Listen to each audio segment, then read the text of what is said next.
Queen Elizabeth I of England and Ireland reigned from 1558 to 1603.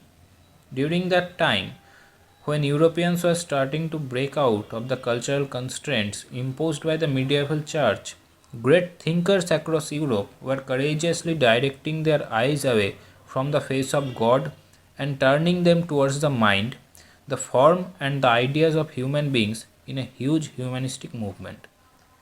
Instead of just accepting the flat, two dimensional assumptions about life, God, and planet and the universe itself that the church peddled, they were challenging those assumptions. This led to a blossoming of new perceptions in every area of human endeavor: art, music, architecture, religion, science, philosophy, theater, and literature. Artists, composers, scientists, and writers looked back beyond the darkness of 14th centuries and took their inspiration from the humanist qualities in Greco Roman culture. The Renaissance flowered right across Europe but had different emphasis in the different European cultures.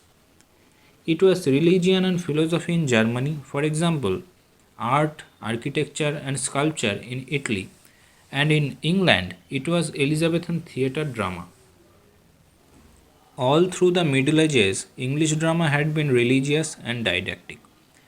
When Elizabeth came to the throne, most of the plays on offer to the public were miracle plays, presenting in crude dialogue stories from Bible and lives of the saints, and the moralities which taught lessons for the guidance of life through the means of allegorical action. They were primarily dramas about God, not about people.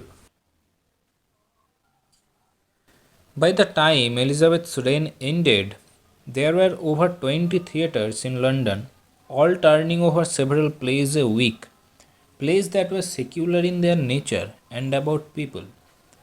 That represented a complete revolution in theatre and makes Elizabethan theatre distinct.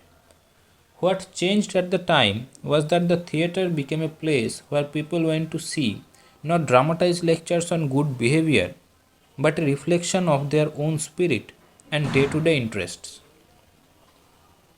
They wanted to laugh and to cry, to be moved not by divine reflection, but by human beings doing good and bad things just as they did, loving and murdering, stealing, cheating, acting sacrificially, getting into trouble and behaving nobly, in short, being human like themselves. This new Elizabethan theatre attracted writers of great caliber who thought of themselves simply as craftsmen, in the same way as Coopers or wheelwrights did, and not great writers as we think of them today. But even so, most of the theatre writers of Elizabethan England have not been equalled during the 4 centuries since that time. There was a lot of money to be made feeding this huge new appetite for plays, and good playwrights who played their cards well and made good contacts, as Shakespeare did, became rich.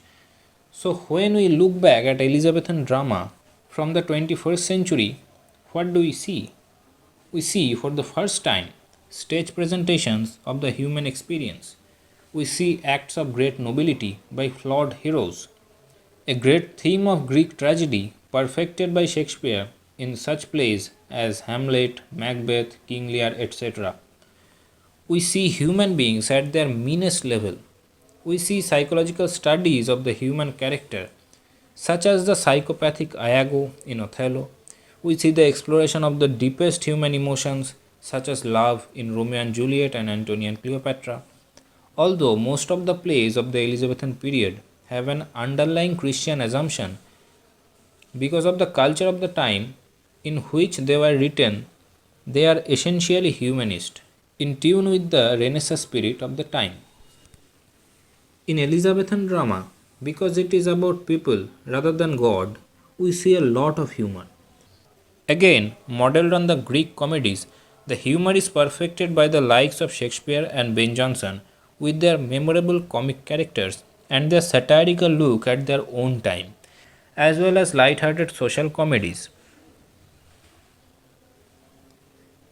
In Shakespeare's plays, there is humor even in the darkest plays, such as the frequent laugh lines in Hamlet.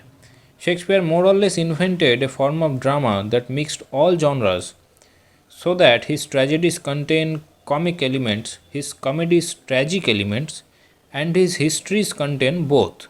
In Shakespeare's case, the winds of Renaissance gave him the freedom to reflect all aspects of human beings in his plays. And he wrote plays that have not only lasted for 400 years, but which have very rarely been better during that time. Towards the end of Elizabeth's reign, playwrights were developing new themes and techniques which led to the distinctive Jacobean theatre with its more crusty, violent plays that focused on the human being's capacity for selfishness, dramatized in depth representations of ambition and its effects.